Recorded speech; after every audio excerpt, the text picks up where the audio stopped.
Спонсор данного видео – компания Health Collection, 100% натуральный состав.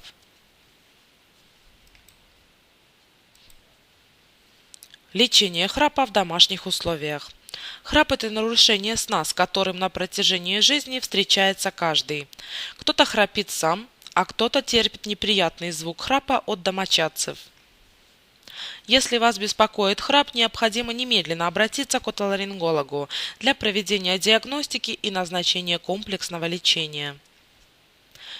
Незначительные нарушения сна можно вылечить и в домашних условиях, и с помощью народных средств.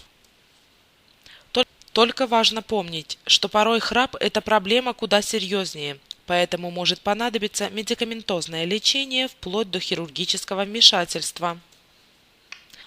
Причины храпа бывают самые разные, но всегда неприятный звук возникает из-за слишком расслабленных мышц носоглотки, что вызывает сильные вибрации стенок гортани. Для того, чтобы вернуть мышцам тонус, нужно использовать специальные внутриротовые приспособления. Устройство Экстралор напоминает детскую пустушку внешне, а его функции просто незаменимы. Также от храпа используют специальные браслеты. Браслеты от храпа выглядят как наручные часы, но имеют в себе особые функции.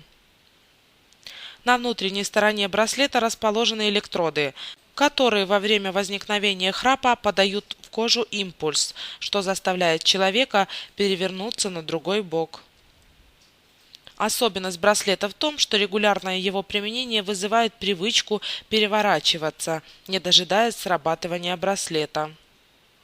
Спонсор данного видео – компания Health Collection, 100% натуральный состав.